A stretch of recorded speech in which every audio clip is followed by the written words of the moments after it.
पण प्रधानमंत्रीजी आपल्याकडनं एकच अपेक्षा आहे की आता याच्या पुढे पाकिस्तान कुरापत काढण्या एवढा सुद्धा शिल्लक ठेवू नका। एकदाच काय तो असा घाव घाला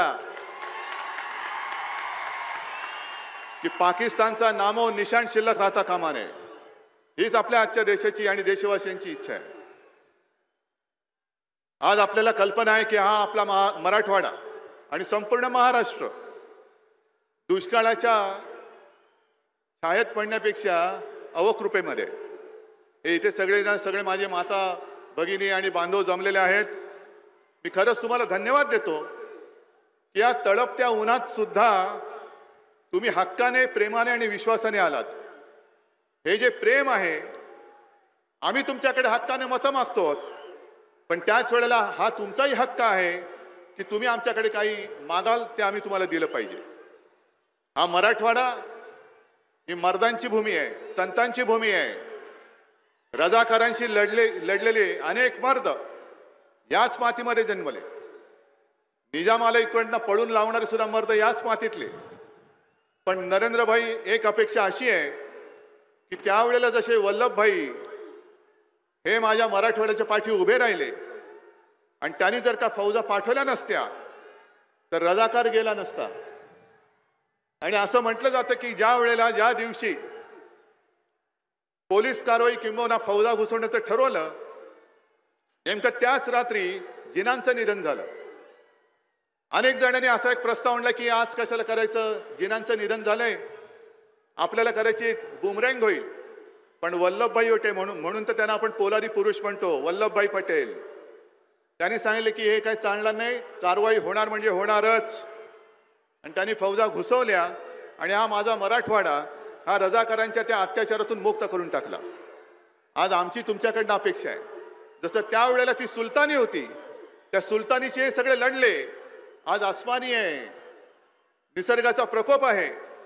अवकाळी पाऊस येतो, कधी विजा कडाडतात, नको तेव्हा पाऊस आणि हवा जेव्हा पाहिजे असतो तेव्हा सगळं कोरडं ठाक असतं। नरेंद्रभाई आज या संकटामध्ये आपण आमच्या सोबत आहातच, पण खंबीरपणे उभे राहा ही मी सगळ्यांच्या वतीने आपल्याला विनंती करतोय। खंबीरपणे उभे राहा। राज्य सरकार काम करतंय, चांगलं करतंय, पण कधी कधी एक आशीर्वादाची आवश्यकता असते, केंद्राच्या आशीर्वादाची आवश्यकता असते, तेही आपण देत आहात, पण ते अधिक मजबूतीने द्या ही एक अपेक्षा व्यक्त करतो। आणि दुसरी गोष्ट, देवेंद्रजी आपलं भाषण मी ऐकत होतो, अनेक चांगल्या योजना आहेत। शेतकऱ्यांची कर्जमाफी योजना ती अजूनही आपण थांबवलेली नाही।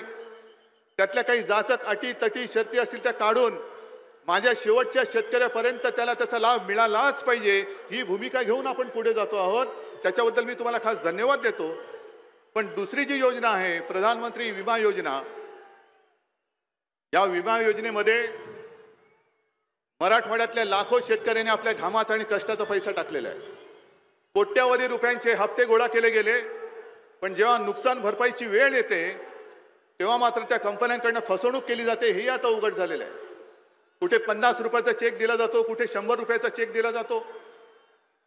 या सगळ्या ज्या कंपन्या आहेत, प्रधानमंत्रीजी मी तुम्हाला विनंती करतो की या सगळ्या कंपन्यांना आपण वठणीवरती आणा, त्यांना पहिले सरळ करा आणि माझ्या महाराष्ट्राच्या प्रत्येक जिल्ह्यात त्या विमा कंपन्यांचं ऑफिस हे असलंच पाहिजे हे त्यांना बंधनकारक करा। कारण नाहीतर हप्ते घेताना घरपोच येतात, घरी येतात माणसं आणि नुकसान भरपाई मागायला गेल्यानंतर त्यांचा पत्ताच नसतो। या अशा अनेक गोष्टी आहेत।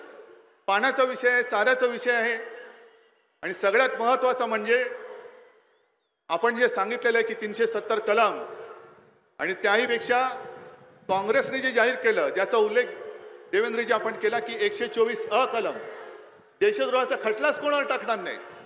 म्हणजे मग उद्या दाऊद जरी आला तर त्याला हे काँग्रेसवाले काय मांडीवर घेऊन चुचकारत बसणार। आणि म्हणून ही जी निवडणूक आहे आमच्या शेतकऱ्यांची आहे, युवकांची आहे, महिलांची आहे, देशाची आहे। मी तर नेहमी सांगतो मोदीजींना पंतप्रधान करायचं म्हणजे करायचं आहेच। आपल्या विरोधामध्ये जे अनेक पक्ष एकत्र आलेले आहेत, तुम्ही मला सांगा पंतप्रधान आपले कोण होणार?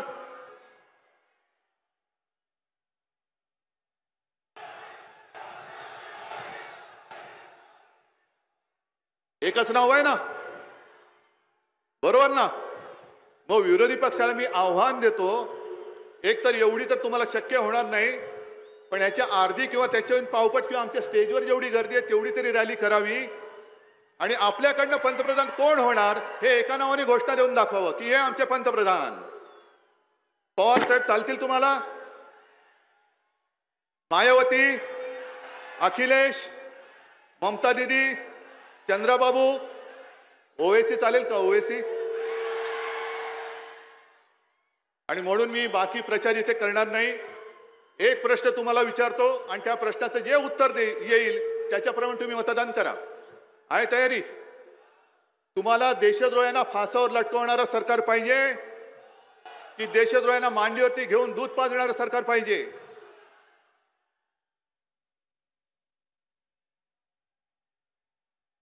मग असं सरकार कोण देऊ शकतं?